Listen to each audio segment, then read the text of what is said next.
A nossa fala, ou as nossas falas aqui, eu e a Rinalda, a gente teve uma conversa prévia, a gente combinou de fazer 2 entradas cada um.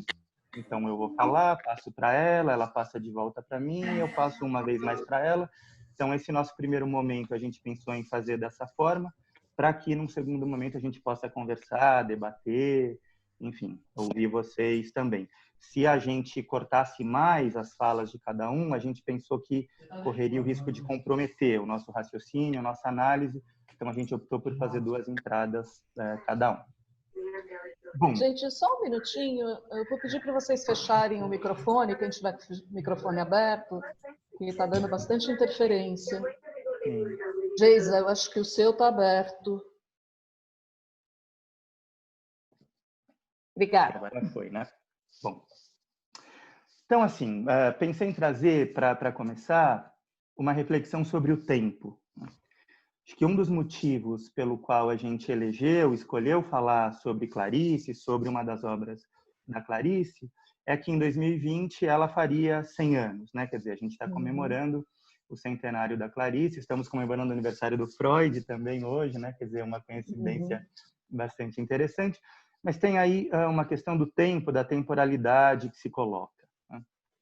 E pensando o momento de pandemia, de isolamento social que a gente está vivendo, acho que essa questão do tempo, ela também se coloca no sentido de que a nossa relação com o tempo, com o espaço, está bastante diferente, né? A gente tem se atentado ou tem tido experiências bastante sui generis, bastante singulares, no sentido da nossa relação com o tempo.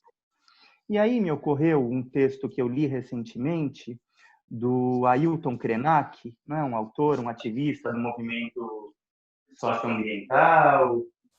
Eu acho que tem mais alguém. Oi? Pronto, agora sim. Ativista do movimento socioambiental e de defesa dos direitos indígenas, ele tem uma série de trabalhos e recentemente a Companhia das Letras selecionou trechos de entrevistas do Krenak num livro-artigo, um negócio de chamar de livro-artigo, que é um texto bem curtinho. É difícil eu falando assim, mas assim, o jeito que ele escreveu foi o jeito que eu já li. Oi? Gente, por favor, quem tiver com o microfone ligado. Tudo novo para todo mundo, né? Mas então, esse texto do Krenak, que eu recomendo para quem não leu, que leia, se chama O Amanhã Não Está à Venda. Bem curtinho, é um artigo mesmo, né? Quer dizer, fizeram uma costura de entrevistas do Krenak que resultou numa espécie de artigo bastante coeso, bastante interessante, em que o autor parte da seguinte reflexão, né? A gente vive sob uma era... A gente... pessoas que eu acho que não sabiam o que estavam fazendo. Meus dentes estão moles. Às vezes, quando eu estou comendo... Gente, por favor, quem está com o microfone ligado, por favor, desligar. Obrigada. Vamos lá. Então, quer dizer, a tese, o ponto de partida do Krenak nesse artigo, nessa argumentação, é a seguinte. Por um lado, a gente vive sob a égide segundo a qual o mundo não pode parar, né? Quer dizer, esse é uma espécie aí de senso comum que atravessa as relações de produção, as relações interpessoais. Mas, por outro lado, com essa situação da Covid-19 e da necessidade de isolamento social, o mundo parou, né? Quer dizer, então tem aí uma tensão, tem aí uma ambivalência. O mundo não pode parar, mas o mundo parou. E aí? Né? O Krenak vai dizer, bom, há uma dor que decorre desse paradoxo ou dessa ambivalência. E é uma dor, como toda dor, via de regra, que pode nos ajudar a pensar coisas importantes. E uma delas, ou a principal delas, que o Ailton Krenak vai levantar é: será que somos de fato uma humanidade? E aí ele encaminha essa questão da seguinte forma: muito provavelmente se naturalizou a ideia de que somos uma humanidade que devasta o planeta, que cava um fosso gigantesco, para usar uma expressão dele, de desigualdades entre povos e sociedades, E o resultado, portanto, é que há uma sub-humanidade que vive numa grande miséria, que tem pouquíssimas, para não dizer nenhuma, chances de sair dessa grande miséria, e tudo isso parece estar naturalizado, não é? Quer dizer, lidamos com isso como se tudo bem, como se fosse a coisa mais comum, mais normal do mundo. Então, nesse sentido, Ailton Krenak vai pensar o vírus, o novo coronavírus que provoca a doença, não é? A Covid-19, enquanto um organismo do planeta e que pode ser pensado enquanto uma resposta, portanto, do próprio planeta ao ataque doentio que os humanos empreendem ao planeta. E aí ele usa a seguinte analogia, a seguinte metáfora. Ele vai dizer que a Covid-19, abre aspas, pode ser uma mãe amorosa que decidiu fazer o filho calar a boca por um instante. Filho, silêncio. E ele continua: há muito tempo não programo atividades para depois. Temos de parar de ser convencidos. Não sabemos se estaremos vivos amanhã. Temos de parar de vender o amanhã. Penso naqueles versos do Carlos Drummond de Andrade, né, um poema chamado Cota Zero. Stop. A vida parou ou foi o automóvel? Essa é uma parada para valer. O ritmo de hoje não é o da semana passada, nem o do ano novo, do verão, de janeiro ou fevereiro. O mundo está agora numa suspensão e não sei se vamos sair dessa experiência da mesma maneira que entramos. Fim de citação. Né? Então, aí ele pensa, será que voltaremos à normalidade? Tem se falado muito isso, né? Vai passar, vai voltar ao normal. Eu mesmo aqui estava dizendo no começo, tomara que volte logo a possibilidade de que os eventos ocorram na livraria, que a gente esteja juntos presencialmente e tudo mais. Mas será que isso significa que as coisas vão voltar exatamente ao ponto em que estavam? O autor, o Ailton Krenak, diz, eu torço que não. Né? Torço para que não. Torço, ou seja, ele torce para que a gente possa aprender com essa experiência e que, a partir do sofrimento que está atravessando em maior ou menor intensidade toda a humanidade, a gente possa se repensar mesmo, enquanto sociedade, enquanto cultura. E essa necessidade que ele aponta nesse trecho que eu li, de que a gente viva o aqui e o agora, que a gente viva os encontros entre as outras pessoas, nosso com a natureza, no aqui e agora, né? A importância do instante, do silêncio, ou seja, da implicação entre as relações, que é o que de fato nos marca, que é o que de fato dita, escreve a história, né? Em detrimento dessa velocidade desenfreada, segundo a qual o mundo não pode parar, em que os sujeitos se desimplicam uns dos outros. Quer dizer, né? Acho que essa é uma questão que é uma reflexão extremamente necessária, que esse momento pelo qual a gente está passando está trazendo, e é algo que, do meu ponto de vista, ocupa um papel importante de destaque na obra da Clarice. Né? Essa questão do instante, do silêncio, a apresentação da Patrícia é bem interessante, traz essas questões. Né? Então, pensei em fazer essa digressão no sentido de a gente contextualizar, colocar em perspectiva a obra da Clarice nesse momento que a gente está vivendo. Uma autora que é bastante lida, até exaustivamente citada, em certa medida, né?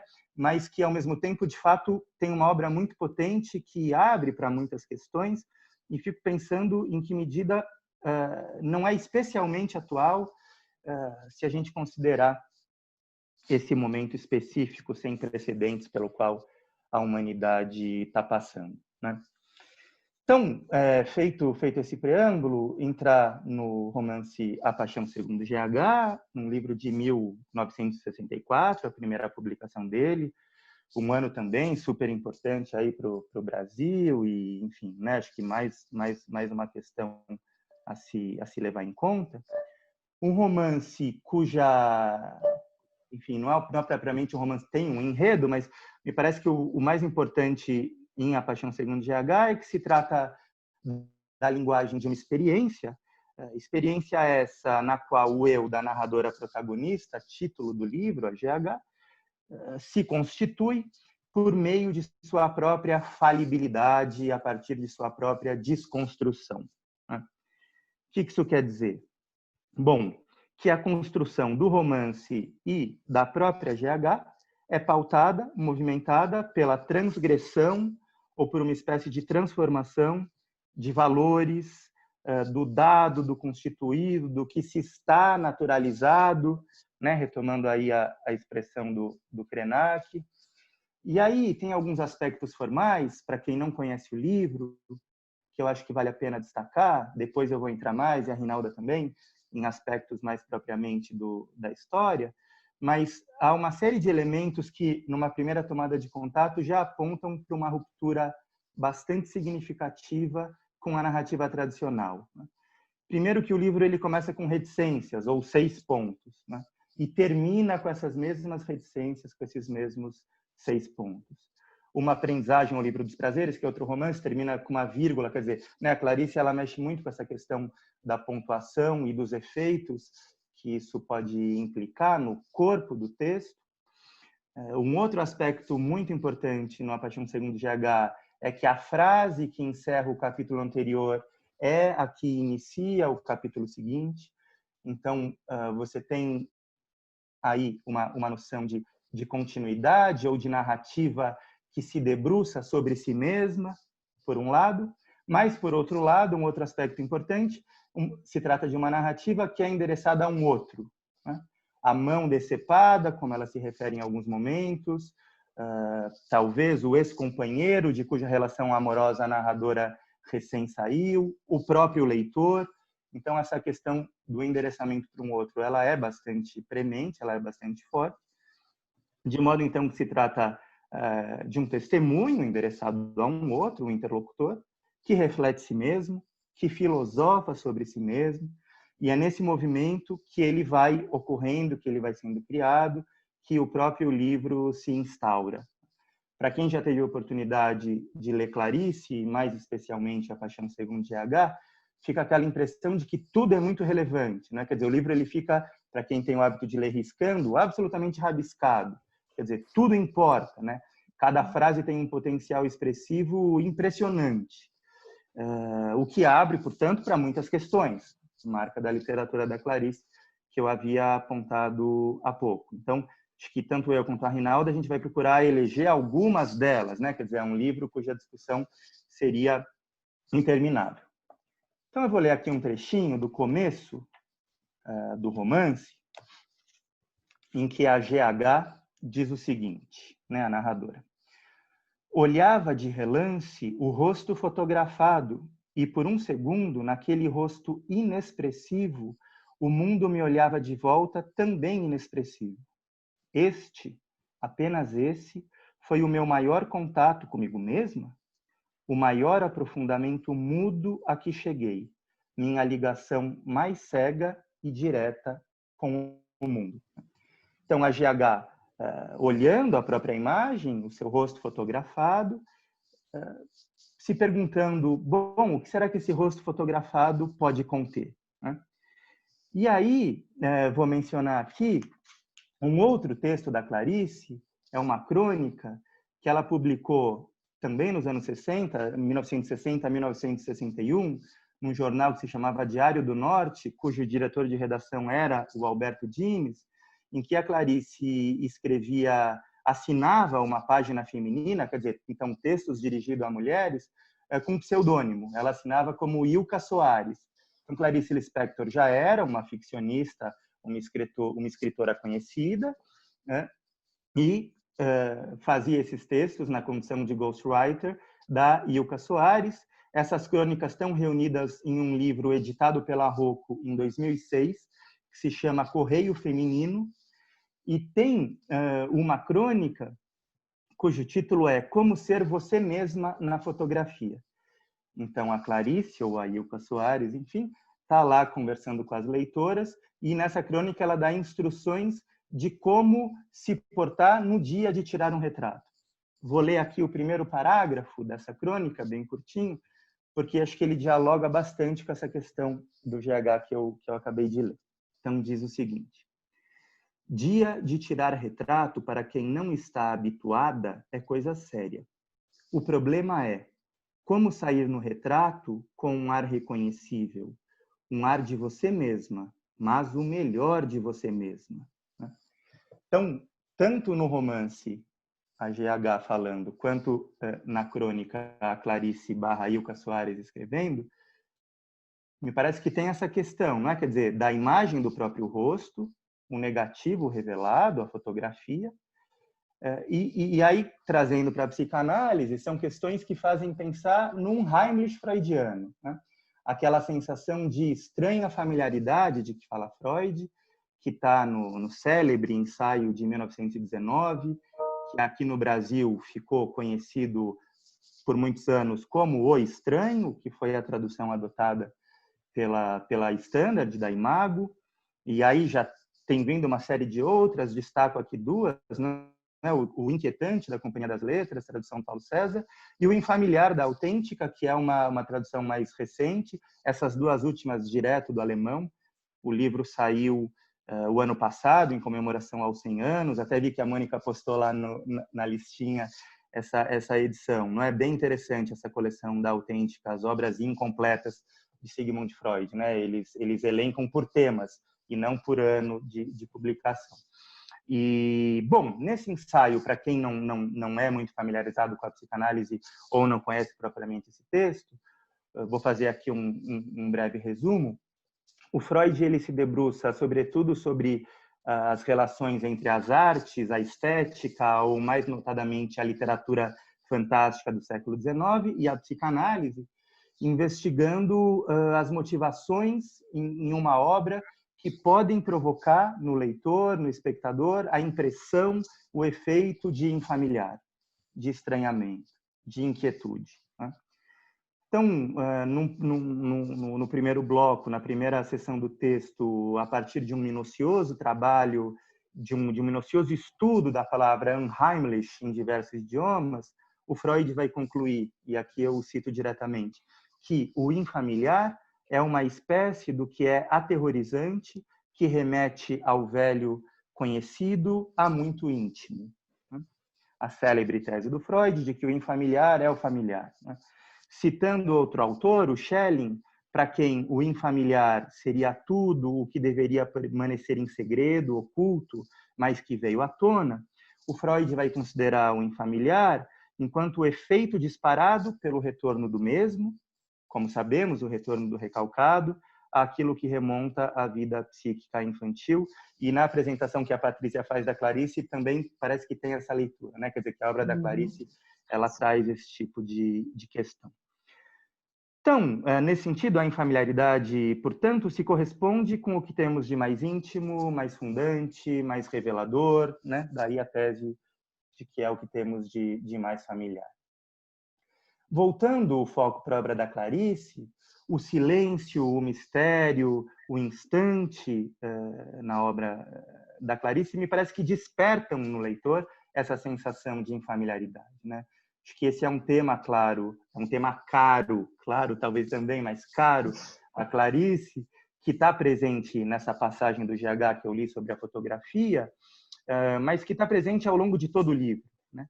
Como a gente vai falar mais à frente, tanto a Rinalda como eu, da experiência da GH com a barata, quer dizer, essa questão do unheimlich, do encontro com este outro radicalmente diferente, aberrante, grotesco, que ao mesmo tempo é fundante da identidade, né? Vai marcar a experiência da GH. Não por acaso, a epígrafe, quem tem o livro, né, vai ver que A Paixão Segundo GH tem, primeiro, uma espécie de endereçamento, sugestão, enfim, da própria Clarice, da autora, que assina C.L. a possíveis leitores, aí ela faz uma sugestão, e depois tem um trechinho em inglês de um historiador da arte estadunidense, já falecido também, Bernard Berenson, que ela não tem em inglês, e que eu vou aqui livremente traduzir, que me parece que está bem sintonizado aí com essas questões todas do infamiliar. diz o seguinte, esse trecho: uma vida completa pode ser aquela que finda em tamanha identificação consigo mesma que não há como morrer. Essa é a passagem que a Clarice elege como epígrafe do romance. Quer dizer, parece haver aqui a mensagem de que o vazio, ou se quiser a morte, também está cheio, pleno, preenchido de vida, de experiências, de vivências, de subjetividades que podem se construir a partir dele. Então, fiz aqui uma breve introdução da minha entrada no romance. Num segundo momento, eu vou analisar alguns aspectos e conversar um pouquinho mais sobre a linguagem, mas passo a bola para que a Rinalda dê sequência. Então, boa noite a todos, boa noite a todas. Queria agradecer esse convite. Mais ainda, Patrícia, Michele, Livraria da Tarde, Mônica. Esse é um convite muito caro para mim, Patrícia, porque você sempre me põe para trabalhar. Então, ao me convidar, já me move, me provoca.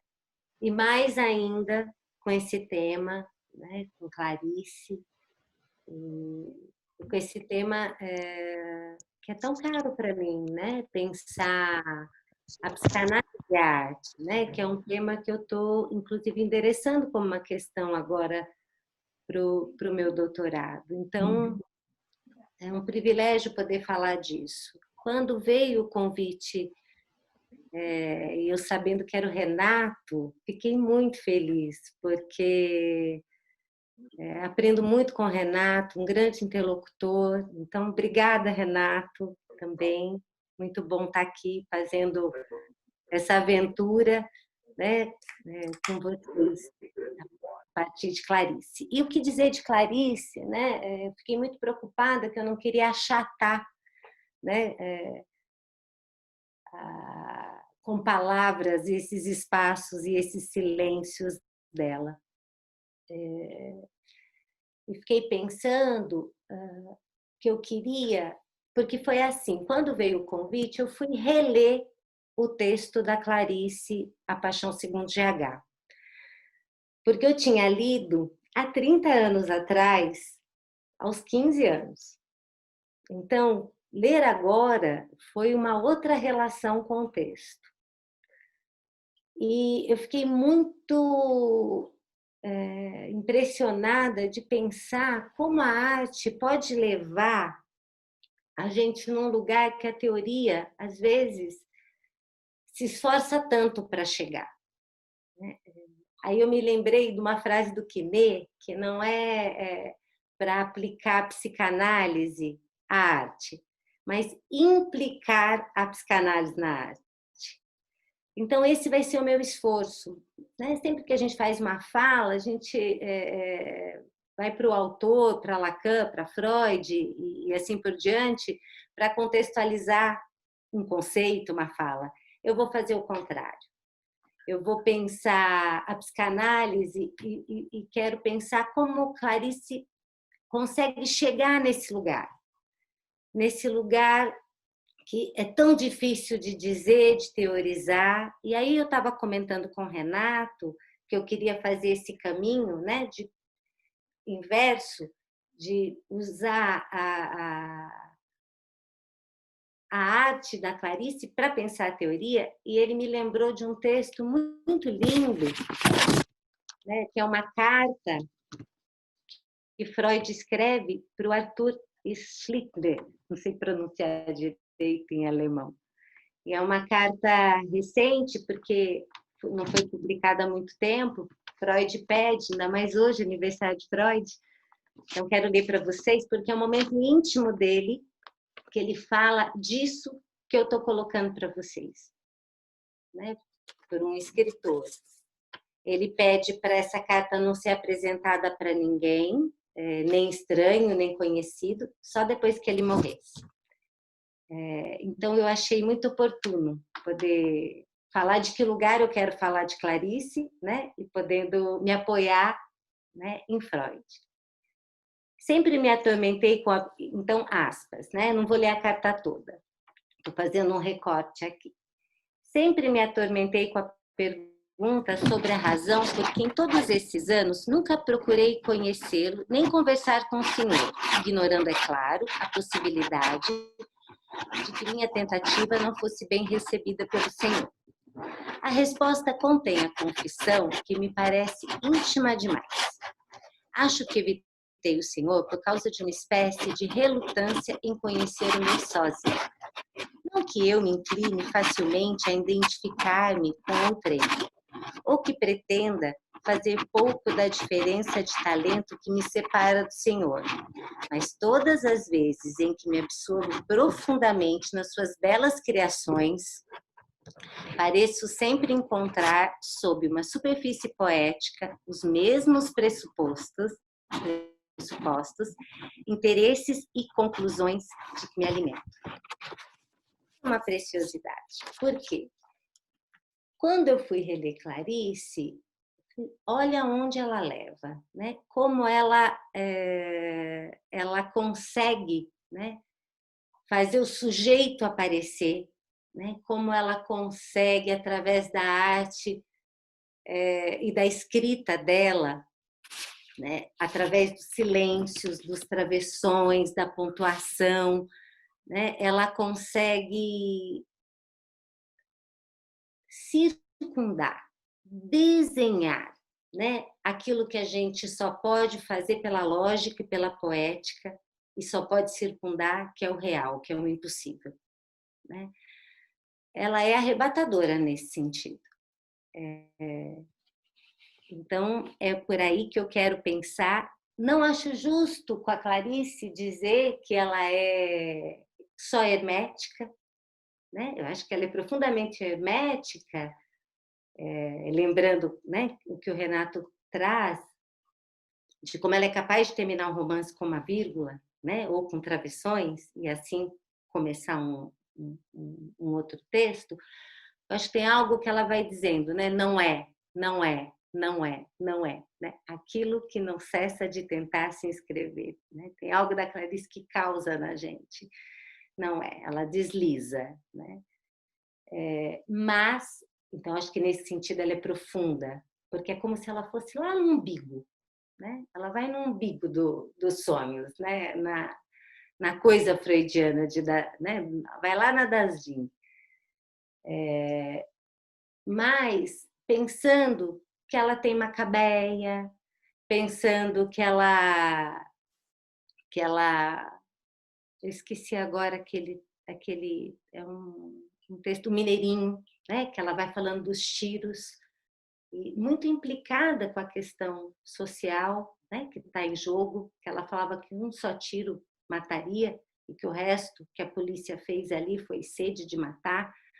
Então, eu acho que ela está sempre contextualizando também um contexto social, né? Nesse livro que a gente está se debruçando hoje, em especial, aparece a Janair, que é a empregada, que ela dá os traços dessa divisão de classe, né? Então, é interessante como ela é atenta ao mundo, né? Tem algo dela muito interessante. Esse romance, como Renato lembrou, ele é escrito em 1964, né? Ano do golpe, né? Ano que João Goulart foi deposto. E esse trabalho da Clarice, assim como é a marca, a meu ver, na obra dela, ela fala de um encontro, né? De um encontro com o real.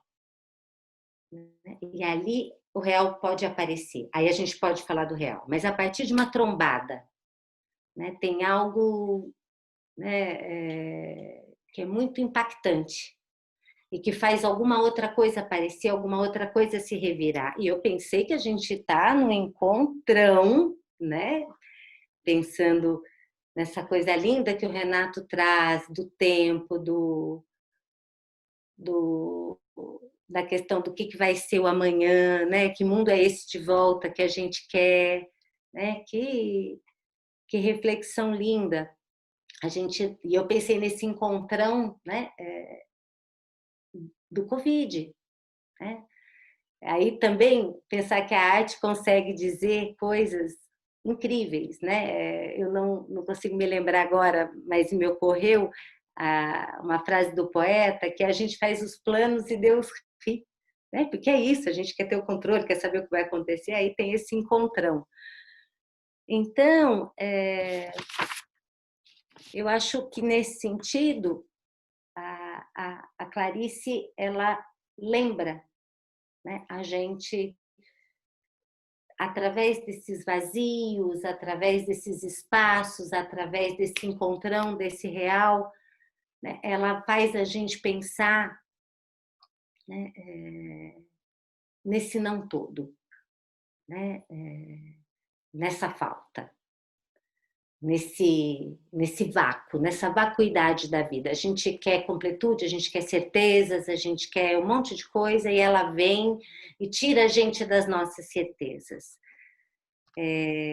Então, eu pensei, como eu disse, que a minha ideia é me servir dela, né, para falar de coisas que eu pude pensar, sem interpretar a obra, não é nada disso que eu me pretendo. Mas eu pretendo usar a Clarice para a gente poder pensar o conceito, né? Para a gente poder fazer o inverso.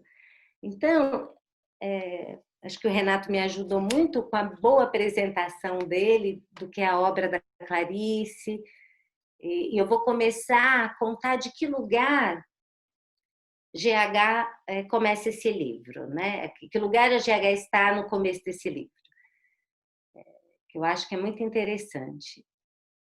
GH é uma mulher rica, ela descreve isso, de uma classe social privilegiada, acorda na sua cobertura, está recém-separada, parece que foi uma separação cordial, e a empregada Janair vai ser uma figura importante também desse romance, tinha se despedido no dia anterior. E ela vai descrevendo uma cena que ela vai amassando bolinhas de pão, né? E eu fiquei pensando nessa cadeia. 1, 2, 3, 4, essa cadeia simbólica. Pode ficar se repetindo, né? Essa coisa.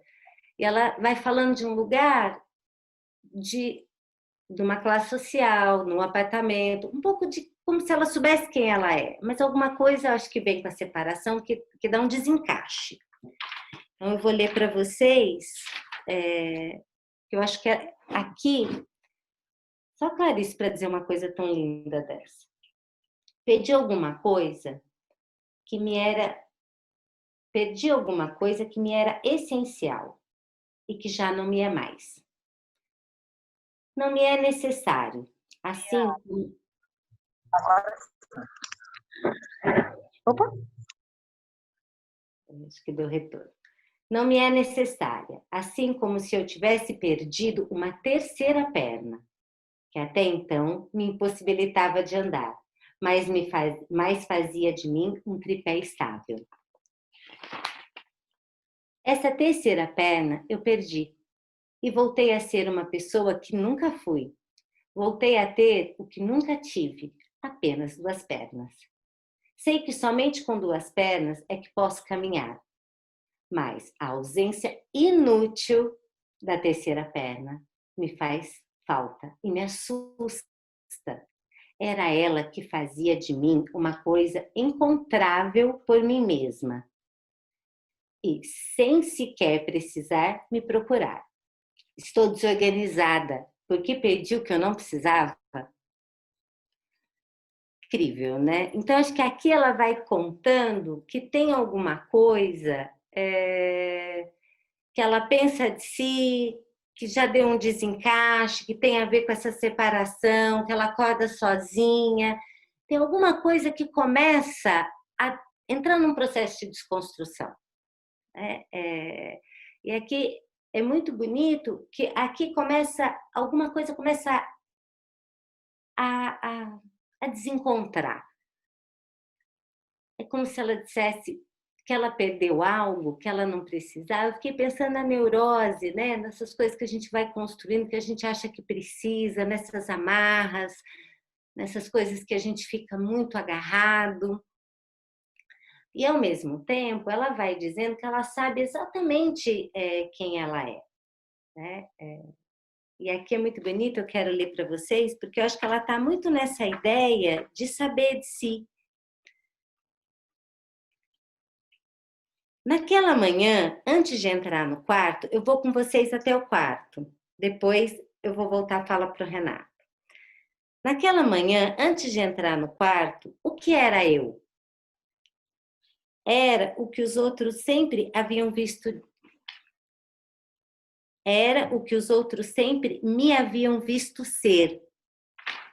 E assim eu me conhecia. Não sei dizer o que eu era, mas quero ao menos lembrar o que eu estava fazendo. Então, aqui eu me lembrei do caso Dora, né? Quem eu sou, o que eu sou para o outro, o que o outro espera de mim. Eu acho que eu sou através do outro. Tem uma coisa que ela está aqui, né? Nessa coisa dessa identificação, de ser algo. Mas tem alguma coisa aqui que começa a entrar em desacordo. E ela vai caminhando para esse quarto da empregada, porque ela quer arrumar esse quarto. A caminho desse quarto, isso me faz pensar num processo lindo de análise, né? Quer dizer, tem um momento que a gente vai procurar análise que é algo que se desencaixa, a gente sabe o que é, tem as coisas que a gente quer, os ideais, né? E quando algo desencaixa, é um momento onde a gente vai buscar alguma coisa e ela coloca o leitor num lugar, a meu ver, foi assim que eu me senti, de testemunho. Pede para segurar a mão, né? Tem momentos que ela pede até para aguentar, porque ela sabe que ela está pedindo demais. E ela vai colocando a gente de protagonista desse desencontro com esse eu. Eu sei o que eu sou, eu sei o que eu quero, eu sei o que eu sou para o outro. Algo começa a se encaixar e ela vai dizendo, vem comigo, vamos lá.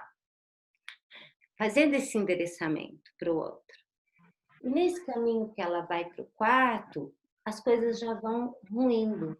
Tem alguma coisa ali de uma desidentificação que começa a entrar em jogo. Mas ela ainda tem muitas certezas, né? Ela acha que ela vai chegar no quarto, que vai estar tudo bagunçado.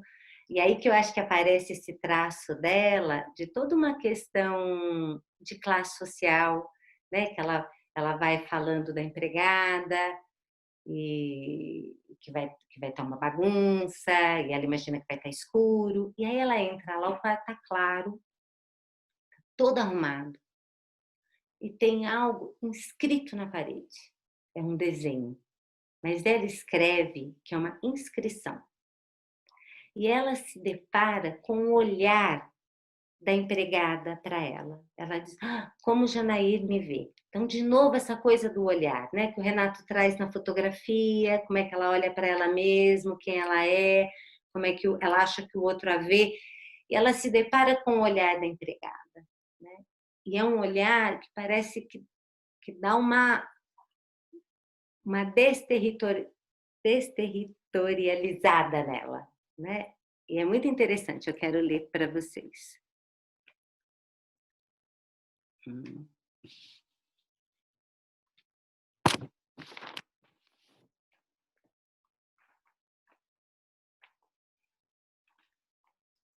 Olhei o mural, porque é um desenho que é um homem, uma mulher e um cachorro.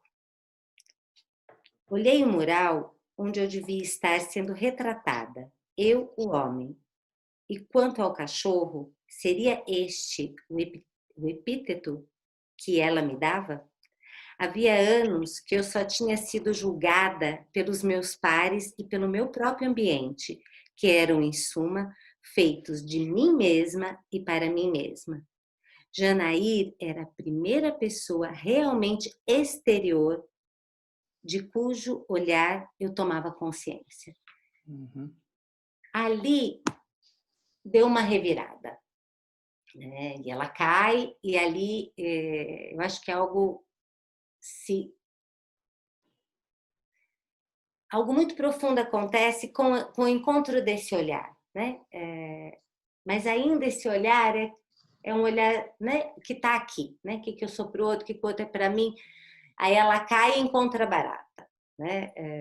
E aí eu acho que a gente vai para um outro lugar. E eu acho que é isso que a Clarice consegue fazer de uma maneira muito, muito delicada. Ela vai levando para camadas, né? É como se ela dissesse, tem vírgula, tem mais, né? Não é só 3 pernas, né? Eu vou cair no chão. Para onde eu vou? Então, acho que tem esse mergulho muito interessante e que eu acho que quando ela cai, e ela cai literalmente, mas eu acho que a metáfora é que alguma coisa cai ali e aí é um desdobramento do encontro dela, a meu ver, com o real, né? Então, vou devolver a bola para o Renato para a gente continuar, né? Quase um segundo ato do livro, né? Ok, muito bom, Rinalda, bacana. E eu parto, então, pensando a leitura do romance, exatamente daí, né? Quando a GH, de fato, entra no quarto da empregada. No início do romance, ela explicita que se trata da manhã anterior, então ela está, no tempo da escrita, se referindo ao dia, à manhã anterior, o primeiro em que a empregada já não vai mais, né? E GH, então, entra no quarto, que ela chama de quarto minarete, e, bom, acontece isso tudo que a Rinalda nos contou, se encontra com a barata e tudo mais, esmaga a barata na porta do guarda-roupa, né? Tudo isso é narrado de forma bastante esgarçada, não é uma narrativa instantânea, e essa é uma outra marca interessante da Clarice, que a Rinalda estava apontando, dessas camadas que ela vai sempre revelando, que ela vai sempre mostrando. Então é o instante, mas é um instante contado por meio, né, de muitas camadas, de uma forma lenta, com muitas aberturas. Eu vou ler aqui um trechinho imediatamente, muito próximo do trecho que a Rinalda leu, da imagem na parede, né, em que GH diz o seguinte: o quarto divergia tanto do resto do apartamento que para entrar nele era como se eu antes tivesse saído de minha casa e batido a porta. O quarto era o oposto do que eu criara em minha casa, o oposto da suave beleza que resultara de meu talento de arrumar, de meu talento de viver, o oposto de minha ironia serena, de minha doce e isenta ironia. Era uma violentação das minhas aspas, das aspas que faziam de mim uma citação de mim. O quarto era o retrato de um estômago vazio. Então, quer dizer, essa experiência que GH vai viver ao entrar no quarto, ao se encontrar com a barata, com a imagem na parede, ao se sentir vista por Janaíra, a empregada, vai implicar algo que a gente pode chamar de esfacelamento do eu. Quer dizer, essa queda que a Rinalda estava reforçando também, quer dizer, há algo da ordem, me parece, do esfacelamento do eu de GH.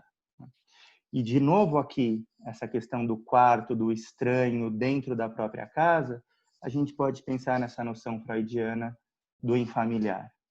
Acho que essa passagem, ela também é dialoga bastante com essa questão da presença do estrangeiro na própria casa. Vou ler mais uma passagem, aí um pouquinho mais à frente, mas em que GH vai dizer o seguinte, a respeito da experiência dela ao entrar no quarto. Aguardei que a estranheza passasse, que a saúde voltasse, mas reconhecia, num esforço imemorial de memória, que já havia sentido essa estranheza. Era a mesma que eu experimentava quando via fora de mim o meu próprio sangue, e eu o estranhava. Pois o sangue que eu via fora de mim, aquele sangue eu o estranhava com atração. Ele era meu.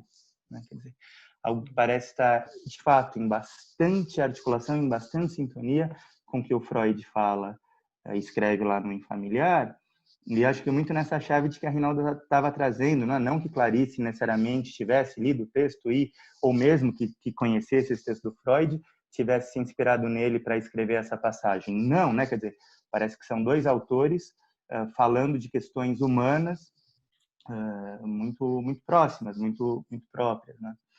Então, esse movimento, essa tomada de contato com o infamiliar, com o estrangeiro dentro da própria casa, esse processo que vai implicar esse esfacelamento do eu de GH, colocam a GH em contato. E agora eu vou utilizar uma passagem de um ensaio maravilhoso sobre esse romance do Benedito Nunes, que era um filósofo bastante importante aqui brasileiro. Tem um livro lindo sobre a Clarice, que se chama O Drama da Linguagem, uma leitura de Clarice Lispector, e um dos capítulos desse livro é dedicado a GH, e aí o Benedito vai escrever o seguinte a respeito dessa tomada de contato de GH com essas questões que ela vive, né? Vai dizer o seguinte, então GH vai tomar contato, abre aspas, com os contrastes inconciliáveis da existência, amor e ódio, ação e inação, violência e mansidão, crueldade e piedade, santidade e pecado, esperança e desespero, sanidade e loucura, salvação e danação, pureza e impureza, liberdade e servidão, o belo e o grotesco, o humano e o divino, o estado natural e o estado de graça, o sofrimento e a redenção, o inferno e o paraíso. Cada um desses polos se confunde com o seu oposto, na visão abismal que reduz as diferenças e tenta suprimi-las. Alegria e dor se interpenetram. Presente e futuro tornam-se momentos indivisíveis da existência em ato, idêntica, abolindo a separação e divisão. Quer dizer, né, acho muito bonita essa passagem, essa leitura do Benedito, porque mostra que se trata de uma ascese realmente, né? Quer dizer, GH parece viver uma queda, uma desconstrução, uma supressão radical da identidade, justamente a partir dessa fusão com o grotesco, o abjeto, o estranho, o inquietante, o infamiliar, enfim, esses pares todos de duplos, né? Que parecem mostrar que GH sai de seu mundo, do conhecido, do instituído, do naturalizado, da mulher, de elite e tudo mais, não é? Quer dizer, que mora numa cobertura, uma série de elementos importantes, e que por meio dessa experiência que ela vive, ela pode transgredir esses valores, essa suposta ordem naturalizada, e é justamente aí que ela vai adentrar o silêncio, o vazio, e, no plano da linguagem do romance, a insuficiência da própria linguagem. Então, não por acaso há muita metalinguagem nesse livro. Em Clarice, sempre, nesse livro mais especialmente ainda, né? O desfacelamento do eu de GH, ele acompanha e é acompanhado pelo desfacelamento da própria linguagem. E a impossibilidade, ou falibilidade, ou limites da própria linguagem em dar nome às coisas, à experiência. Parece que GH vive esse drama, vive esse trágico. E aí é interessante que a Rinalda faz analogia com o processo de análise, né? Acho que no plano do livro, talvez o emblema máximo desse drama é a experiência da ingestão da barata, né? Quer dizer, GH mata a barata e a ingere. Bom, movimento impossível, né, de ser traduzido em palavras, de ser representado. O que está em questão aqui com essa impossibilidade, com esse drama todo? Me parece que é a existência mesma desse eu. Né? Ao fim e ao cabo, é de sobrevivência que se trata. Né? GH está lutando para se manter viva, para sobreviver. De novo, a analogia com o processo de análise se faz pertinente. Né? E não por acaso a gente grifa tudo, quer dizer, o leitor entra nesse jogo. Também ele quer se manter vivo, né? A propósito, a respeito disso, me ocorre aqui um depoimento da Clarice, que está num livro da Alga Borelli, um livro também antigo, de 1981, que se chama Esboço para um Possível Retrato, que traz depoimentos da Clarice, em que a Clarice diz o seguinte, abre aspas, não quero mais uma vida particular, pois quando eu fico muito sozinha, eu não existo. Fecha aspas. Então, o que a Clarice, autora, escritora, sujeito, está dizendo aqui? Que sua existência, sua identidade é colocada em xeque se não há diálogo, se não há relação com o outro por meio da linguagem.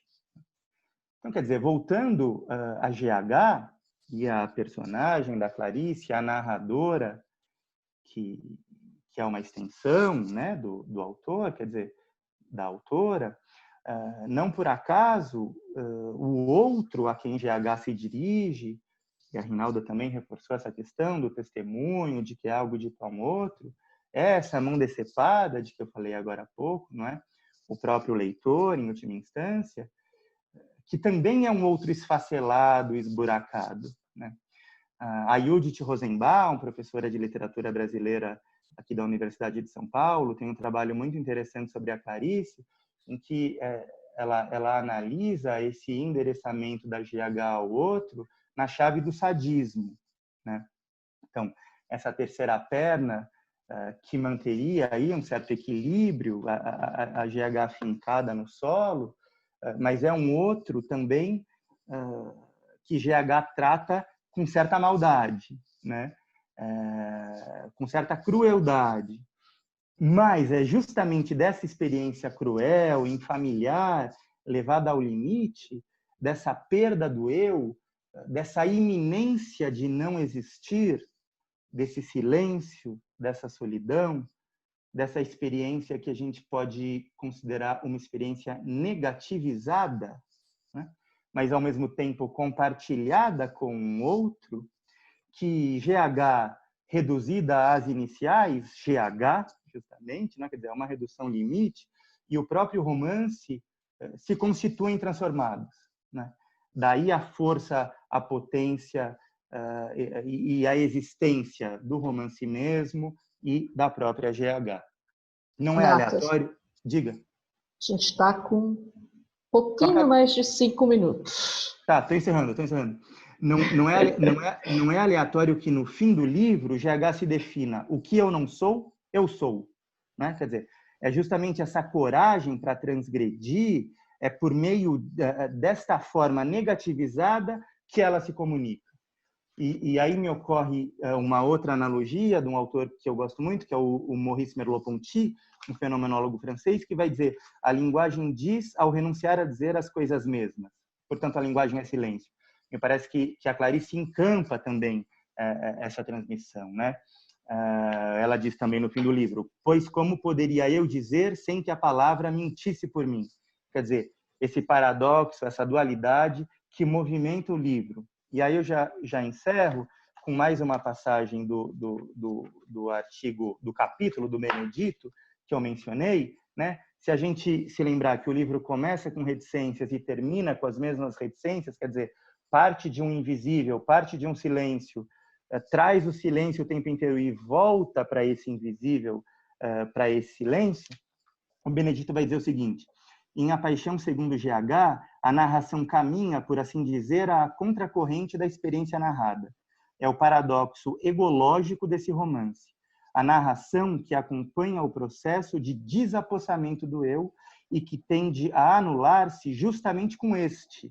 Constitui o ato desse mesmo eu, que somente pela narração consegue reconquistar-se.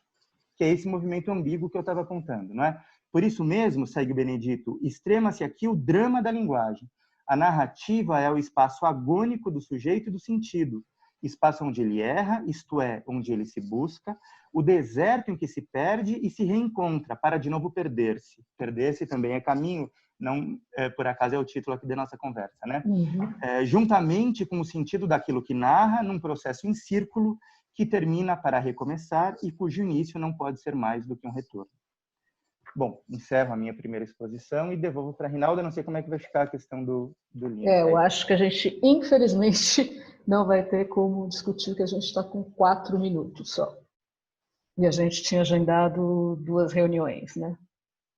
Então, a gente realmente vai ter que encerrar. Bom, gente, quanto ao sorteio dos livros, eu fiz aqui uma escolha afetiva.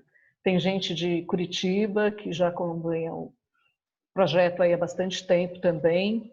Então, eu vou dizer o nome das pessoas que ganharam os livros e vou pedir para vocês mandarem um e-mail com o endereço completo e o CEP, porque a gente vai enviar para o correio, tá? Então, é naquele mesmo e-mail das inscrições, mais ainda, 2014@gmail.com. Então, é Wide Barbosa, não sei se é assim que se pronuncia, Patrícia Ramos, Thaís Martins, Virgínia Cremasco, Wellington Darwin, Simone Freitas, Vanessa Freitas e Stephanie Gaioto. Tá? Vocês mandam um e-mail para a gente com o endereço para a gente poder enviar os livros. Ri, se você quiser finalizar, a gente tem ainda um tempinho para você fechar, bem curtinho. 3 minutinhos. Então, eu queria colocar que o real, ele é silêncio, né? O impossível, e que a gente só encontra com a trombada, né? E aí, ao meu ver, esse momento da barata é um momento que ela fala, né? Eu ia ler, bom, não é mais o caso, é a vida me olhando. E depois ela vai falar no intervalo, né? Então, ali eu acho que é um momento de um encontro, quase um atravessamento, né?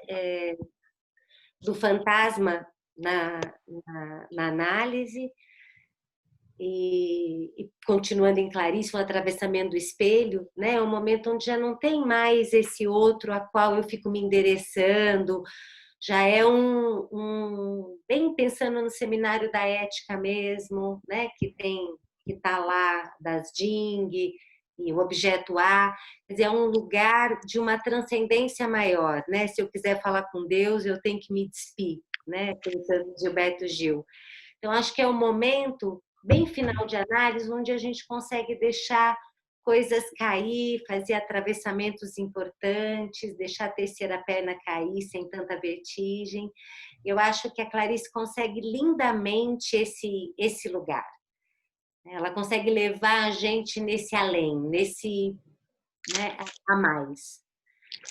Então, eu acho que essa é a dimensão, né, onde a gente sai da questão da impotência, do não todo, né, para a criação, para a sublimação, né, levar a impossibilidade, fazer algo com isso, construtivo, né? Porque ela termina o livro dizendo que só ela pode passar por aquilo, ninguém pode passar por ela. Me lembrei do Gil, que fala que a gente tem que estar presente na hora da nossa morte, também, uma música. Então, quer dizer, tem um lugar aí onde a gente tem que se responsabilizar e aceitar que lidar com essa vacuidade, né? Que não tem tampa da laranja, que não tem essa completude, incluir o silêncio, incluir o intervalo, incluir o nada, que a gente quer o tempo todo preencher, a gente quer o tempo todo certezas. Então, acho que tem alguma coisa desse encontro, né? E que ela só pode falar disso, né? Fazendo a borda. Ela desenha o real. Gente, vamos ser derrubados em 1 minuto. Sim. Queria agradecer demais vocês dois.